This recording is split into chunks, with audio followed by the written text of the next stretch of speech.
بعض حضرات یہ کہتے ہیں کہ منی پاک ہے، مگر یاد رکھیں منی کے پاک ہونے کے دلائل مضبوط نہیں ہیں، منی کے ناپاک ہونے کے دلائل بہت مضبوط ہیں۔ سب سے پہلی دلیل قرآن مجید میں آتا ہے الم نخلقکم من ماء مہین، ہم نے تمہیں غلیظ اور پلید پانی سے پیدا کیا ہے، ذلیل پانی سے پیدا کیا ہے، تو اس میں بھی اشارہ ہے کہ منی ناپاک چیز ہے۔ دوسری بات یہ کہ حدیث میں آتا ہے کہ کنت افرق المنی من ثوب رسول اللہ صلی اللہ علیہ وسلم ثم یصلی فیہ، حضرت عائشہ رضی اللہ تعالی عنہ فرماتی ہیں کہ رسول اللہ صلی اللہ علیہ وسلم کے کپڑوں پر اگر منی لگی ہوتی تھی، صحیح بخاری کی حدیث ہے، میں اس کو کھرچ کے صاف کرتی تھی، پھر آپ صلی اللہ علیہ وسلم اس میں نماز پڑھا کرتے تھے۔ اب بعض حضرات نے یہاں سے استدلال کیا ہے کہ منی اگر ناپاک ہوتی تو حضرت عائشہ اس کو دھوتی، کھرچ کے صاف کرنا اس کی علامت ہے کہ منی پاک ہے، لیکن یہ بات غلط ہے۔ اگر منی پاک ہوتی تو حضرت عائشہ کو کھرچنے کی ضرورت نہیں تھی۔ بات یہ ہے کہ وہ نجاست جس کا ایک باقاعدی جسم ہوتا ہے اور وہ کھرچ کے جسم سے یا کپڑوں سے الگ ہو سکتی ہے، تو اس نجاست کو پاک کرنے کا طریقہ یہ ہے کہ اس کو کھرچ دیا جائے۔ ناپاک تھی تبھی تو حضرت عائشہ رضی اللہ تعالی عنہ اس کو باقاعدہ کھرچ رہی ہیں اور دور کر رہی ہیں، اور گیلی منی کو نبی یہ ثابت ہے کہ حضرت عائشہ رضی اللہ تعالی عنہ آپ صلی اللہ علیہ وسلم کے کپڑوں سے دھویا کرتی تھیں اور آپ صلی اللہ علیہ وسلم اس میں نماز پڑھا کرتے تھے۔ حضرت عمر رضی اللہ تعالی عنہ کے دور میں کسی شخص کو احتلام ہوا تو اس نے اپنے پورے جو ہے نا وہ کپڑے دھوئے، تو حضرت عمر نے اس کو منع کیا، فرمایا کہ اتنا کافی تھا کہ اس جگہ کو تم دھو لیتے۔ تو اس میں بھی حضرت عمر اس کو باقاعدہ دھونے کا حکم دے رہے ہیں۔ کسی بھی صحابی نے اعتراض نہیں کیا کہ یا امیر المومنین آپ ان کو دھونے کا حکم کیوں دے رہے ہیں، منی تو پاک ہے۔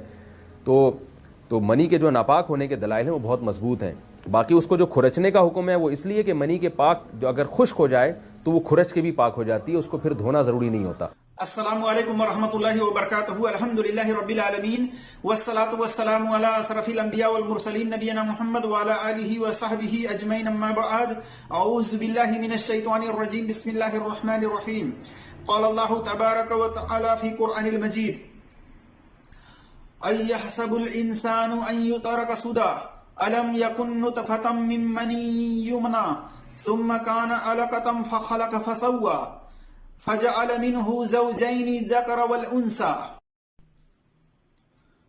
وقال مقاما آخر ثم جعل نسله من سلالة من ماء مهين رب اشرح لي صدري ويسر لي أمري واحلل عقدة من لساني يفقهوا قولي رب زدني علما۔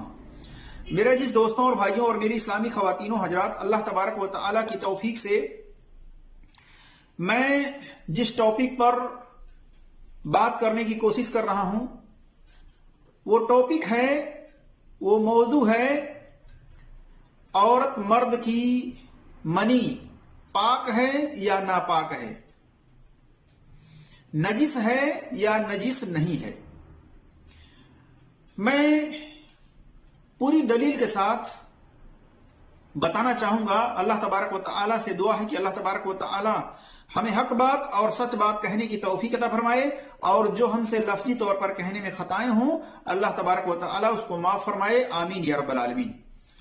میرے جس دوستوں اور بھائیوں اور میری اسلامی خواتین و حضرات، جیسا کہ آپ نے ویڈیو کے اندر سنا ہے کہ طارق مسعود صاحب ہیں، یہ حنفی ہیں، مقلد ہیں، اور یہ کہتے ہیں کہ منی نجس ہے، ناپاک ہے، اور جو باتیں انہوں نے کہی ہے ان کی باتوں میں کتنی سچائی ہے وہ ہم دیکھیں گے دلیل کی روح سے۔ اور جیسا کہ انہوں نے کہا کہ ناپاک ہونے کی دلیل قوی ہے اور پاک ہونے کی دلیل کمزور ہے، وہ بھی باتیں میں آپ کے سامنے رکھنے کی کوشش کروں گا۔ اسی طرح سے آپ دیکھ سکتے ہیں حجازی مکی صاحب کے اس بات کو جس میں انہوں نے کہا منی پاک نہیں ہوتی ہے، ناپاک ہے۔ تو دیکھا آپ نے، یہ بھی حنفی مقلد ہیں حجازی مکی صاحب، جو کہ کہتے ہیں کہ منی ناپاک ہے، نجس ہے۔ تو آئیے ہم دیکھتے ہیں اس تعلق سے کہ کیا عورت مرد کی منی پاک ہے یا ناپاک ہے، نجس ہے یا نجس نہیں ہے۔ تو اس بارے میں ایک بات جان لیجئے کہ ہر انسان کو بالخصوص ہر مسلمان کو، عورت ہوں یا مرد، بوڑھے ہوں یا جوان، طہارت، پاکی حاصل کرتے رہنا چاہیے، ہمیشہ پاک صاف رہنا چاہیے اور اس کا خیال رکھنا چاہیے، چاہے وہ ناک سے رطوبت نکلے، چاہے منہ سے بلغم نکلے، ان تمام چیزوں میں کلی وغیرہ کرتے رہنا چاہیے، مسواک وغیرہ کرتے رہنا چاہیے، ناک میں پانی لے کر کے ناک کو صاف کرتے رہنا چاہیے، یہ عام طور پر ہمیشہ صاف صفائی کا خیال رکھتے رہنا چاہیے۔ اب ان چیزوں میں نجس کیا ہے، ناپاک کیا ہے، اس تعلق سے ہم دیکھیں گے، اور پھر ہم آخر میں بتانا چاہیں گے کہ کیا تمام خون جو انسان کے جسم سے بہتا ہے کیا وہ نجس ہے، ناپاک ہے؟ وہ بھی باتیں میں آپ کے سامنے پوری دلیل کے ساتھ رکھنے کی کوشش کروں گا۔ تو آئیے ہم سب سے پہلے دیکھتے ہیں کہ اللہ تبارک و تعالی نے انسان کی تخلیق، انسان کی بناوٹ کس چیز سے کی ہے۔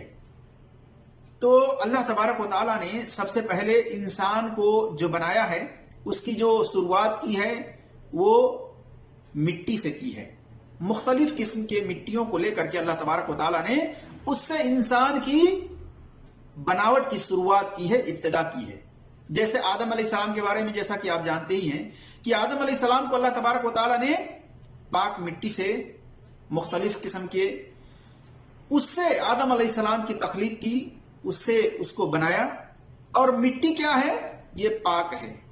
تو پتہ چلا کہ اصل جو انسان کی بناوٹ جس چیز سے ہوئی ہے وہ پاک مٹی سے ہوئی ہے۔ تو آئیے ہم اس تعلق سے دیکھتے ہیں کہ اللہ تبارک و تعالیٰ نے کیا فرمایا ہے۔ تو دیکھیے سورہ القیامہ کے اندر، سورہ القیامہ آیت نمبر 36، 38، 39 وغیرہ میں اللہ تبارک و تعالیٰ نے فرمایا اَيَحْسَبُ الْإِنسَانُ أَن يُتْرَكَ سُدًى أَلَمْ يَكُن نُطْفَةً مِّن مَّنِيٍّ يُمْنَىٰ ثُمَّ كَانَ عَلَقَةً فَخَلَقَ فَسَوَّىٰ۔ اللہ تبارک و تعالیٰ نے اس آیت کے اندر فرمایا کیا انسان یہ سمجھتا ہے کہ اسے بیکار چھوڑ دیا جائے گا؟ کیا وہ ایک گاڑھے پانی کا قطرہ نہ تھا جو ٹپکایا گیا تھا؟ ثم کان علقۃ فخلق فسویٰ، پھر خون کا لوتھڑا ہو گیا، پھر اللہ نے اسے پیدا کیا اور درست بنایا، پھر اس سے جوڑے یعنی نر مادہ عورت مرد بنائے۔ اسی طرح سے اللہ تبارک و تعالیٰ نے سورہ السجدہ آیت نمبر 7، 8، 9 وغیرہ میں دیکھ سکتے ہیں، اللہ تبارک و تعالیٰ نے فرمایا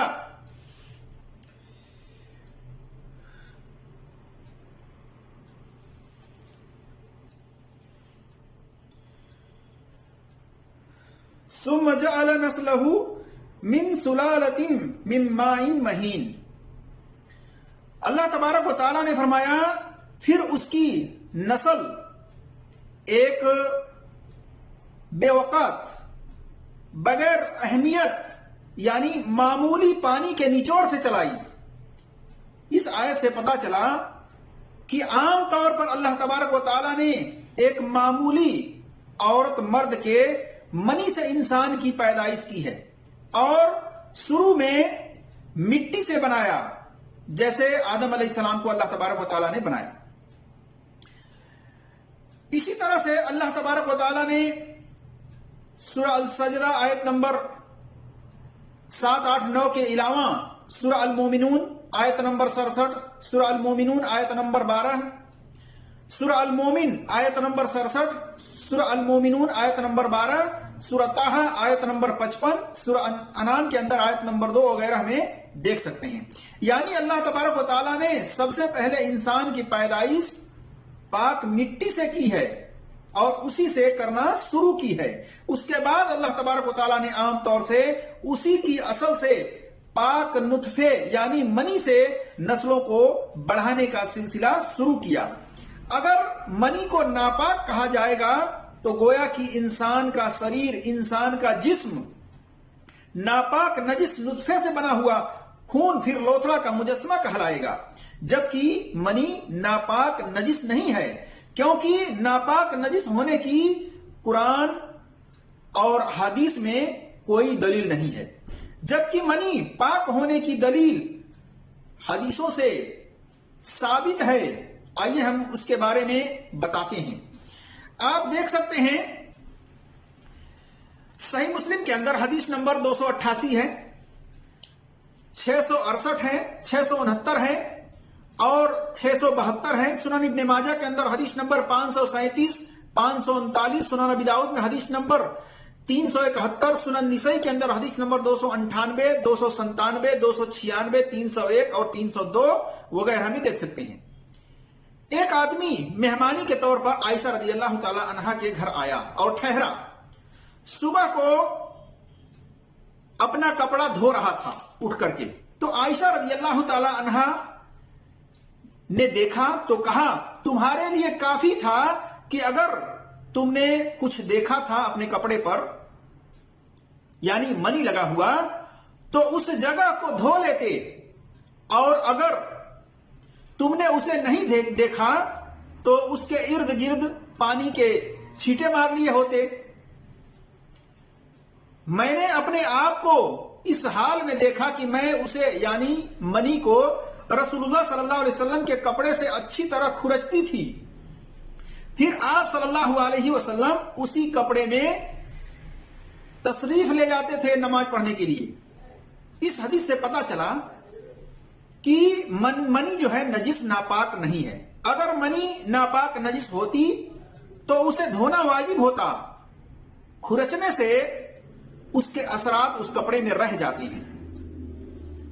جو گاڑھا جو ہوتا ہے وہ گاڑھا پن تو جم جاتا ہے، لیکن اس کے اندر جو رطوبت ہوتی ہے وہ کپڑے کے اندر جذب ہو جاتی ہے، وہ بغیر دھلے نکلتی نہیں اس میں سے۔ یہ اس بات کی دلیل ہے کہ منی پاک ہے، ناپاک نہیں ہے، نجس نہیں ہے۔ اور کھرچنے سے جو گاڑھا پن جو جمع رہتا ہے وہ صرف نکل جاتا ہے، لیکن اس کے رطوبت جو ہوتے ہیں وہ اس کپڑے میں جذب ہو جاتے ہیں، وہ دھلنے سے ہی صاف ہوں گے۔ اگر وہ نجس ہوتا تو اس کو دھلنا ضروری ہوتا۔ اسی طرح سے پیشاب نکلنے کے بعد کپڑا پر لگ جائے تو اسے پاک کرنے کے لیے دھونا واجب ہے۔ پیشاب رگڑنے سے، کھرچنے سے دور نہیں ہوگا، اور پیشاب نجس ہے، یہ بھی اس بات کی دلیل ہے کہ پیشاب کو دھلنا واجب ہے، دھلنے سے ہی وہ نجاست ختم ہوگی۔ اسی طرح سے منی کا جو مسئلہ ہے، منی کپڑا پر لگ جائے تو اسے دھونا واجب نہیں ہے، بلکہ سوکھ جائے تو اسے کھرچ کر کے صاف کرنا یہ کافی ہے۔ اس کا حکم پیشاب پاخانہ کے نجس ہونے کی طرح نہیں ہے، کیونکہ منی نجس ناپاک نہیں ہے۔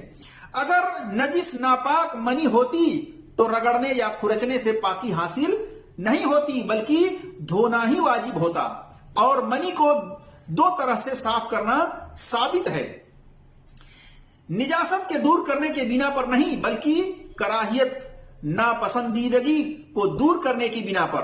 منی کپڑے پر لگ جائے تو دھو بھی سکتے ہیں، جیسا کہ عائشہ رضی اللہ تعالی عنہ بیان کرتی ہیں کہ رسول اللہ صلی اللہ علیہ وسلم کپڑے سے منی کو دھوتے، پھر اسی کپڑے میں نماز کے لیے تشریف لے جاتے، اور میں اس دھونے کے نشان کو، اس جگہ کو دیکھ رہی ہوتی۔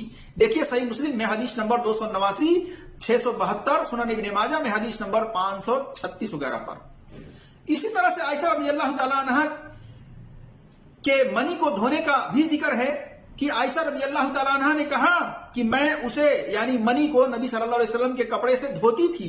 صحیح مسلم میں حدیث نمبر 289, 673, 290, 674 اور صحیح بخاری میں حدیث نمبر 229, 232 اور 230 اور 231 میں دیکھ سکتے ہیں. پتہ چلا کہ منی کپڑے پر لگی ہو، تر ہو، گیلی ہو تو اسے دھونا چاہیے، اور منی خشک ہو گئی ہو، سوکھ گئی ہو تو اسے کھرچ کر کے صاف کر دینا کافی ہے. مزید معلومات کے لیے آپ دیکھ سکتے ہیں سنن ترمذی کی حدیث نمبر 116 اور شیخ البانی رحمۃ اللہ علیہ کی کتاب فقہ السنہ کے اندر جلد نمبر 1 صفحہ نمبر 152 کتاب الطہارہ کے اندر. اسی طرح سے یہ منی کا دھونا واجب نجاست کے بنا پر نہیں ہے بلکہ صفائی کے بنا پر ہے. اگر نجاست کے بنا پر دھونا واجب ہوتا تو پہلے کپڑے پر لگی منی کی جگہ کو کھرچنے کا حکم ہوتا، پھر پانی سے دھونے کا حکم ہوتا. جیسے ایک عورت کو رسول اللہ صلی اللہ علیہ وسلم نے حیض کے خون کے تعلق سے پوچھنے پر آپ صلی اللہ علیہ وسلم نے اسے حکم دیا کہ حیض کے خون کو پہلے کھرچ دو، اس کے بعد پانی لگا کر کے رگڑ کر کے پانی سے دھل دو. تو دیکھیے یہ حکم رسول اللہ صلی اللہ علیہ وسلم نے صحیح بخاری کے اندر حدیث نمبر 227 میں دیا. پتہ چلا کہ جو حیض کا خون ہے وہ نجس ہے، ناپاک ہے، وہ اگر کپڑے پر لگ جائے تو اس کو اچھی طرح سے رگڑنا ہے، پانی ڈال کر کے اس کو اچھی طرح سے دھلنا ہے، تب جا کر کے وہ نجاست جو ہے دور ہوگی، ختم ہوگی. صرف کھرچنے سے وہ نجاست دور نہیں ہوگی. یہ اس بات کی دلیل ہے کہ منی پاک ہے، ناپاک نہیں ہے. اگر ناپاک ہوتی تو کھرچنے کے ساتھ ساتھ اس کو پانی ڈال کر کے رگڑنا بھی، دھلنا بھی ضروری ہوتا. لیکن اگر کوئی سوکھی ہوئی منی کو کھرچ دے تو یہ کافی ہے اس کے لیے، اور یہ کراہیت کے بنا پر ہے، نجاست دور کرنے کے بنا پر نہیں ہے. اسی طرح سے منی کو صاف کرنے کا حکم نہیں ہے، کیونکہ منی حیض کے خون کی طرح ناپاک نہیں ہے، نجس نہیں ہے.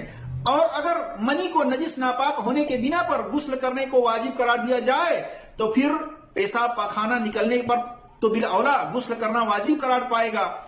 اس میں تو کسی کا کوئی اختلاف نہیں ہے کہ آدمی عورت کا پیشاب پاخانہ نجس ناپاک ہے، پھر بھی شریعت نے اس کے نکلنے پر غسل کرنے کا حکم نہیں دیا ہے، بس اس جگہ کو دھونے کا حکم دیا ہے. جس جگہ سے نجاست نکلی ہو اس کو دور کرنے کے لیے اس جگہ کو دھونا واجب اور ضروری ہے. اور منی کے نکلنے پر غسل کرنا واجب شریعت نے دیا ہے. شریعت نے یہ حکم دیا ہے کہ جب منی خارج ہو، منی نکلے تو اس کو دھلا جائے اور غسل کیا جائے نماز پڑھنے کے لیے. اور یہ نجاست ناپاکی کے دور کرنے کی بنا پر نہیں بلکہ کراہیت کے دور کرنے کے بنا پر ہے. جیسے کسی آدمی کے کپڑے پر کیچڑ، تھوک، ناک کا میٹا، رطوبت لگ جائے تو وہ کسی محترم شخص کے سامنے اسے دھوئے بغیر اسی کپڑے میں جانا پسند نہیں کرے گا، بلکہ کسی چیز سے رگڑ کر یا پانی سے دھو کر ہی جانا پسند کرے گا. جبکہ کیچڑ یہ مٹی ہے، مٹی سے بنا ہوا کیچڑ ہے اور یہ پاک ہے. تھوک بھی اور ناک کی رطوبت بھی یہ بھی پاک ہے، لیکن اس کے باوجود کپڑے پر لگا ہوا وہ شخص اس حالت میں کسی محترم شخص کے پاس جانا پسند نہیں کرتا. ٹھیک اسی طرح سے شریعت کا حکم ہے منی نکل جائے تو غسل کرو پھر نماز پڑھو. کپڑے پر لگا ہو تو اسے صاف کرو پانی سے، یا سوکھی ہو منی تو کھرچ کر رگڑ لو، اسی کپڑے میں نماز کے لیے چلے جاؤ. اللہ تبارک و تعالی زیادہ حق رکھتا ہے کہ اس کے سامنے نماز کے لیے جب کھڑا ہوا جائے تو شریر بھی، ذہن بھی اور لباس بھی، کپڑا بھی صاف ستھرا ہو. اسی طرح سے مومن نجس ناپاک نہیں ہوتا. اس بارے میں دلیل میں آپ کے سامنے رکھنے کی کوشش کروں گا کہ ابو رافع بیان کرتے ہیں کہ ابو ہریرہ رضی اللہ تعالیٰ عنہ سے میں نے سنا کہ مدینہ کے کسی راستے پر نبی صلی اللہ علیہ وسلم سے ان کی ملاقات ہوئی. اس وقت ابو ہریرہ رضی اللہ تعالیٰ عنہ جنابت کی حالت میں تھے. ابو ہریرہ رضی اللہ تعالیٰ عنہ نے کہا کہ میں پیچھے رہ کر لوٹ گیا اور غسل کر کے واپس آیا تو رسول اللہ صلی اللہ علیہ وسلم نے پوچھا اے ابو ہریرہ کہاں چلے گئے تھے؟ انہوں نے کہا کہ میں جنابت کی حالت میں تھا، اس لیے میں آپ صلی اللہ علیہ وسلم کے ساتھ بغیر غسل کے بغیر نہائے بیٹھنا برا جانا، اس کو ناپسند جانا کراہیت کے بنا پر۔ تو آپ صلی اللہ علیہ وسلم نے فرمایا سبحان اللہ، آپ صلی اللہ علیہ وسلم نے تعجب میں کہا سبحان اللہ، اللہ تو پاک ہے۔ فرمایا آپ صلی اللہ علیہ وسلم نے ان المسلم لا ينجس، مسلمان ہرگز نجس ناپاک نہیں ہوتا۔ اسی طرح سے دوسری روایت میں ہے ان المؤمن لا ينجس، بے شک مومن نجس نہیں ہوتا۔ دیکھیے صحیح بخاری میں حدیث نمبر 283، 285، سنن ترمذی میں حدیث نمبر 121، سنن ابی داؤد میں حدیث نمبر 231، سنن نسائی کے اندر حدیث نمبر 270، سنن ابن ماجہ میں حدیث نمبر 534، صحیح مسلم میں حدیث نمبر 824، 371 اور 271 اور صحیح ابن حبان کے اندر حدیث نمبر 1259 وغیرہ۔ اس حدیث سے ثابت ہو گیا کہ منی کے خارج ہونے سے مومن مسلمان نجس ناپاک نہیں ہوتا ہے۔ اور یہ بھی معلوم ہوا کہ ابو ہریرہ رضی اللہ تعالیٰ عنہ کو غلط فہمی ہوئی تھی کہ منی کے نکلنے کے بعد کسی محترم شخص سے ملنا جلنا اسی حالت میں ناپسندیدہ ہے، اور اسی کراہیت کے بنا پر شریر کی صفائی ستھرائی کی غرض سے، نجاست دور کرنے کی غرض سے نہیں غسل کرنے گئے تھے، نہانے گئے تھے، بلکہ ابو ہریرہ رضی اللہ تعالیٰ عنہ صفائی کی غرض سے غسل کرنے گئے تھے، اپنی کراہیت کو دور کرنے کی غرض سے غسل کرنے گئے تھے۔ اور جب نبی صلی اللہ علیہ وسلم کو پتا چلا تو ان کی غلط فہمی کو دور کی، اور آپ صلی اللہ علیہ وسلم نے فرمایا مومن مسلمان نجس نہیں ہوتا ہے۔ اسی طرح سے اس سے جو ملاقات کرنے والا ہو وہ بھی نجس ناپاک نہیں ہوتا ہے اس سے ملنے کے بعد۔ تو پتہ چلا کہ جس مومن مسلمان عورت مرد کی منی خارج ہوئی ہو، نہ اس کا جسم ناپاک ہوتا ہے، نہ اس کا پسینہ ناپاک ہوتا ہے، نہ اس کا کپڑا ناپاک ہوتا ہے، اور ایک دوسرے سے مل کر کھانا پینا ہاتھ ملانا اس سے بھی وہ ناپاک اور نجس نہیں ہوتا ہے۔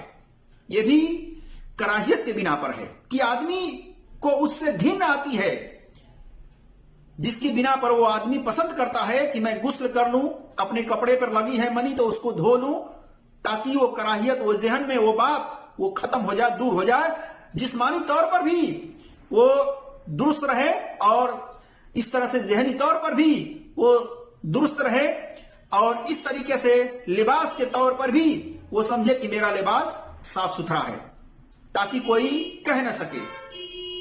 تو وہ گھن آنے کی بنا پر صفائی ستھرائی کا خیال کرنے کا حکم دیا گیا ہے، اور یہی بات ابو ہریرہ رضی اللہ تعالیٰ عنہ سمجھتے تھے، لہذا اسی بنا پر انہوں نے غسل کیا، اور آپ صلی اللہ علیہ وسلم نے یہ فرما دیا کہ مومن مسلمان نجس ناپاک نہیں ہوتا ہے۔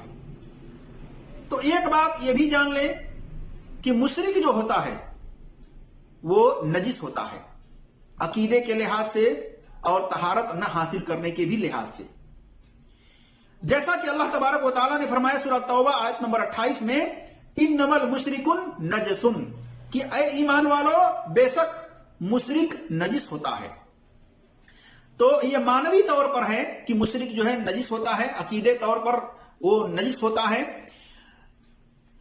باقی جو مسلمان ہیں، عورت مرد بوڑھے بچے، یہ ہمیشہ طہارت حاصل کرتے ہیں اور اپنے عقیدے میں شرک نہیں لاتے، شرک کو شامل نہیں کرتے، اس بنا پر یہ ناپاک اور نجس نہیں ہوتے ہیں۔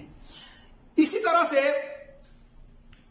ایک روایت بھی میں آپ کے سامنے رکھتا چلوں، جس کو لوگ دلیل بنا کر کے کہتے ہیں کہ منی ناپاک ہے۔ امام مالک اور امام ابو حنیفہ رحمۃ اللہ علیہ کے نزدیک منی ناپاک ہے۔ امام مالک رحمۃ اللہ علیہ صرف دھونے کے قائل ہیں، کھرچنے کے قائل نہیں ہیں۔ وہ کہتے ہیں کہ منی لگ جائے تو اس کو دھونا ہی ہے ہر حالت میں، وہ کھرچنے سے پاک نہیں ہوتا ہے کپڑا، اگر کپڑے پہ لگ جائے تو وہ دھونے کے قائل ہیں۔ اسی طرح سے امام ابو حنیفہ رحمۃ اللہ علیہ یہ کہتے ہیں کہ دھو لیا جائے، اگر گیلی ہو تو دھو لیا جائے اور سوکھی ہو تو اس کو کھرچ دیا جائے، لیکن یہ نجاست کے قائل ہیں کہ یہ نجس ہے، کہتے ہیں کہ یہ منی نجس ہے اور اس نجاست کو دو طرح سے صاف کیا جا سکتا ہے، طہارت حاصل کیا جا سکتا ہے، پاک کیا جا سکتا ہے۔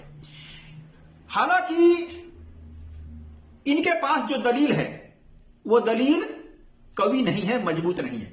اسی میں سے ایک دلیل یہ ہے، وہ کہتے ہیں کہ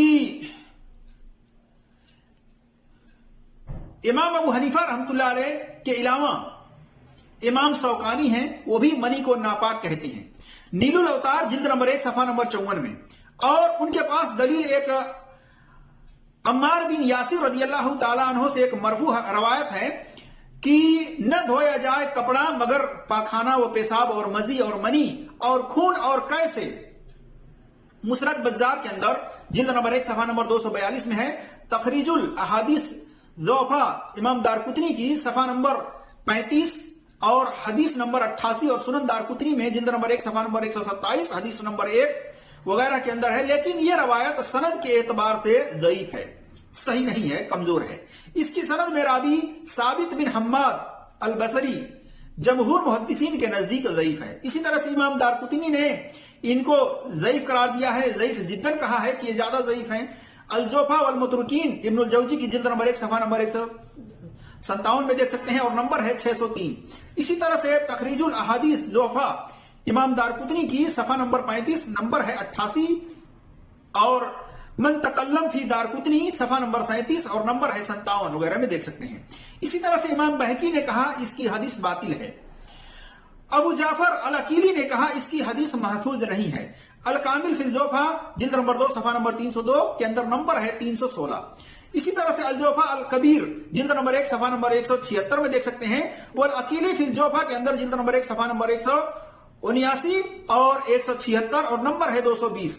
اسی طرح سے لسان المیزان کے اندر جلد نمبر 1 صفحہ نمبر 59 میں دیکھ سکتے ہیں اور جلد نمبر 2 صفحہ نمبر 75 میں۔ اسی کے اس سند کے اندر دوسرا راوی ابراہیم بن زکریا ہے، جس کو ابو حاتم رازی، ابو جعفر عقیلی، اسی طرح سے امام ابن عدی، ابو نعیم اصبہانی وغیرہ نے منکر الحدیث قرار دیا ہے، ضعیف الحدیث قرار دیا ہے۔ دیکھیے تخریج الاحادیث دارقطنی صفحہ نمبر 35 36 اور نمبر ہے 88۔ اسی طرح سے من تکلم فی الدارقطنی فی کتاب السنہ جلد صفحہ نمبر 25 پر اور نمبر ہے 14۔ جوفا الکبیر العقیلی جلد نمبر 1 صفحہ نمبر 54 نمبر ہے 44۔ تو یہ جو روایت پیش کیا جاتا ہے کہ اس کو دلیل بنا کر کے کہ منی اس راستے سے خارج ہوتی ہے جس راستے سے پیشاب خارج ہوتا ہے، لہذا اگر اس راستے سے منی خارج ہوتی ہے تو وہ بھی ناپاک ہے، نجس ہے، لیکن یہ دلیل نہیں بن سکتی کیونکہ یہ روایت ہی سند کے اعتبار سے ضعیف ہے، باطل ہے۔ اب آئیے ہم آپ کے سامنے کچھ اور حدیثیں رکھنے کی کوشش کرتے ہیں، کچھ اور دلیلیں رکھنے کی کوشش کرتے ہیں کہ منی جو ہے جمہور ائمہ محدثین اور صحابہ کے نزدیک پاک ہے، ناپاک نہیں ہے۔ منی تھوک کی طرح ہے، ناک سے جو رطوبت نکلتی ہے اس کے مانند ہے۔ اس بارے میں امام شافعی رحمۃ اللہ علیہ، امام احمد بن حنبل رحمۃ اللہ علیہ کہ یہ حدیث ابن عباس رضی اللہ تعالیٰ عنہ سے ہے کہ رسول اللہ صلی اللہ علیہ وسلم سے سوال کیا گیا منی کے بارے میں، جو کپڑے پر لگ جائے، تو آپ صلی اللہ علیہ وسلم نے فرمایا منی ناک کی رطوبت اور تھوک کے جیسا ہے، اس کے نکلنے کی طرح ہے، کسی خرقہ سے یا اذخر یعنی کسی گھاس سے اس کا پوچھ ڈالنا کافی ہے۔ یہ حدیث سنن دارقطنی کے اندر جلد نمبر 1 صفحہ نمبر 124 میں ہے اور البہقی کے اندر جلد نمبر 2 صفحہ نمبر 418 پر ہے، لیکن اس کی سند ضعیف ہے۔ یہ مرفوع روایت ہے لیکن سندن ضعیف ہے کیونکہ اس کے اندر اس کی سند میں ایک راوی شریک اور ابن ابی لیلہ دونوں ضعیف ہیں، اس بنا پر اس کی سند ضعیف ہے۔ لیکن عبداللہ ابن عباس رضی اللہ تعالی عنہما سے موقوفاً یہ صحیح ثابت ہے۔ دیکھیے سلسلۃ الحدیث ضعیفہ حدیث نمبر 948 فقہ السنہ کے اندر شیخ البانی رحمۃ اللہ علیہ کی جلد نمبر 1 صفحہ نمبر 152 اور طبرانی کبیر کے اندر جلد نمبر 11 صفحہ نمبر 148 میں عبداللہ ابن عباس رضی اللہ تعالیٰ عنہ نے کہا کہ منی ناک کی رطوبت اور تھوک کی طرح ہے اور تمہیں اتنا کافی ہے کہ اسے کسی کپڑے یا اذخر گھاس سے صاف کر لو۔ تو پتہ چلا کہ منی تھوک اور ناک کی رطوبت جو نکلتی ہے ناک سے اس کے مانند ہے، اس کے نکلنے پر کسی گھاس سے، پتے سے یا کسی کپڑے سے اس کو صاف کر لینا کافی ہے۔ اگر یہ نجس ہوتا، ناپاک ہوتا تو دھلنا واجب اور ضروری ہوتا۔ تو پتہ چلا کہ عبداللہ ابن عباس رضی اللہ تعالیٰ عنہ کے نزدیک بھی منی پاک ہے، ناپاک نہیں ہے۔ اگر ناپاک نجس ہوتا تو عبداللہ ابن عمر رضی اللہ تعالیٰ عنہ، عبداللہ ابن عباس رضی اللہ تعالیٰ عنہ اس کو دھونے کا حکم دیتے، کسی درخت کے گھاس سے صاف کرنے کا حکم نہیں دیتے۔ اسی طرح سے عائشہ رضی اللہ تعالیٰ عنہ بیان کرتی ہیں، کہتی ہیں کہ رسول اللہ صلی اللہ علیہ وسلم اپنے کپڑے سے منی کو اذخر کی گھاس سے، اذخر کی جو بوٹی ہوتی ہے اس کے جڑ سے، کپڑے سے اس کو کیا کرتے؟ پوچھتے تھے، پھر اس میں نماز پڑھتے تھے، اور جب منی سوکھ جاتی، اگر خشک ہوتی تو کپڑے سے کھرچتے تھے، پھر اس میں نماز پڑھتے تھے۔ دیکھیے مسند احمد کے اندر جلد نمبر 6 صفحہ نمبر 243 میں، اور اس کی سند صحیح ہے۔ اسی طرح سے صحیح ابن خزیمہ میں جلد نمبر 1 صفحہ نمبر 149، اور نیل الاوتار میں جلد نمبر 1 صفحہ نمبر 64، اور والبہقی کے اندر جلد نمبر 2 صفحہ نمبر 418، الارواء الغلیل شیخ البانی رحمۃ اللہ علیہ کی جلد نمبر 1 صفحہ نمبر 197، اور فتاوی دین الخالص کے اندر جو اردو میں ترجمہ ہوا ہے جلد نمبر 1 صفحہ نمبر 316 کے اندر سوال نمبر 138 پر دیکھ سکتے ہیں تفصیل کے ساتھ۔ تو پتہ چلا کہ عائشہ رضی اللہ تعالیٰ عنہ بیان کرتی ہیں کہ رسول اللہ صلی اللہ علیہ وسلم اپنے کپڑے سے منی کو اذخر کی جڑ سے پوچھتے تھے، پھر اس میں نماز پڑھتے تھے، اور جب منی خشک ہو جاتی، سوکھ جاتی تو اس کو کپڑے سے کھرچ دیتے تھے اور اس میں نماز پڑھتے تھے۔ پتہ چلا کہ اگر منی نجس ہوتی، ناپاک ہوتی تو وہ کھرچنے سے پاک نہیں ہوتی ہے، بلکہ اس کو دھویا جاتا ہے، رگڑ کر کے دھلنے سے صاف ہوتی ہے، اور اس کو دھلنے کا حکم ہوتا۔ لیکن کھرچنے سے وہ کپڑا صاف ستھرا ہو جاتا ہے، اس بنا پر کہ وہ منی ناپاک نہیں ہے بلکہ پاک ہے۔ اسی طرح سے ابن الجوزی رحمۃ اللہ علیہ کہتے ہیں کہ حدیث کے اندر منی کے نجس ہونے کی کوئی دلیل نہیں ہے، کیونکہ یہ گھن کی وجہ سے، کراہیت کے بنا پر، یہ کراہیت کے بنا پر دھونا ہے، نجاست کی وجہ سے نہیں۔ دیکھیے نصب الرائے جلد نمبر 1 صفحہ نمبر 210 وغیرہ پر۔ اسی طرح سے سعد بن ابی وقاص رضی اللہ تعالیٰ عنہما کے کپڑے میں اگر منی لگ جاتی تو اگر تر ہوتی، گیلی ہوتی تو دھو ڈالتے، اور خشک ہوتی، سوکھی ہوتی تو اسے کھرچ لیتے، اور پھر اس کپڑے میں نماز پڑھتے تھے۔ دیکھیے البہقی جلد نمبر 2 صفحہ نمبر 218، ابن ابی شیبہ مصنف ابن ابی شیبہ کے اندر جلد نمبر 1 صفحہ نمبر 87 پر امام بہقی رحمۃ اللہ علیہ نے کہا منی صرف صفائی کی وجہ سے دھوئی جاتی ہے، جس طرح سے ناک سے نکلے رطوبت کو صفائی کی بنا پر دھویا جاتا ہے، کپڑے پر لگ جائے تو نجاست کے بنا پر نہیں دھویا جاتا بلکہ گھن کے بنا پر، کراہیت کے بنا پر دھویا جاتا ہے۔ دیکھیے البہقی جلد نمبر 1 صفحہ نمبر 419 وغیرہ پر۔ تو پتہ چلا کہ امام بہقی رحمۃ اللہ علیہ کے نزدیک بھی منی نجس نہیں ہے، ناپاک نہیں ہے بلکہ پاک ہے، اور یہ کراہیت کے بنا پر اس کی صفائی کی جاتی ہے، اس کو دھویا جاتا ہے، نجاست کے بنا پر نہیں۔ اسی طرح سے علامہ ابن حزم رحمۃ اللہ علیہ نے المحلول بالآثار کے اندر جلد نمبر 1 صفحہ نمبر 124 میں مسئلہ نمبر 130 میں فرمایا ہے منی پاک ہے، پانی میں ہے، پانی میں یا بدن پر یا کپڑے پر لگی ہو، اس کا دھونا فرض نہیں ہے، کیونکہ یہ تھوک کے اور ناک کے رطوبت کے مانند ہے، دونوں میں فرق نہیں ہے۔ پھر عائشہ رضی اللہ تعالی عنہا کی حدیث ذکر کی کہ وہ نبی صلی اللہ علیہ وسلم کے کپڑے پر منی دیکھتی تو اسے کھرچ دیتی تھی، اسے کافی کہتی تھی۔ دیکھیے فقہ السنہ کے اندر شیخ البانی رحمۃ اللہ علیہ کی 251 پر۔ اسی طرح سے امام ابن قدامہ مفتی جلد نمبر 1 صفحہ نمبر 771 میں کہتے ہیں منی پاک ہے، اور امام احمد بن حنبل رحمۃ اللہ علیہ کا مشہور قول، اور سعد بن ابی وقاص رضی اللہ تعالیٰ عنہما اور ابن عمر ابن عباس رضی اللہ تعالیٰ عنہما فرماتے ہیں منی کپڑے پر لگی ہو تو اسے گھاس یا کپڑے سے صاف کرو، اور اگر چاہو تو مت دھو، یعنی دھونا ضروری نہیں ہے بلکہ صاف کر لینا کسی چیز سے کافی ہے۔ اسی طرح سے امام نووی رحمۃ اللہ علیہ شرح صحیح مسلم جلد نمبر 1 صفحہ نمبر 140 میں لکھتے ہیں اکثر علماء کہتے ہیں منی پاک ہے، اور جو لوگ منی کو نجس کہتے ہیں ان کے پاس کوئی ظاہری دلیل نہیں ہے۔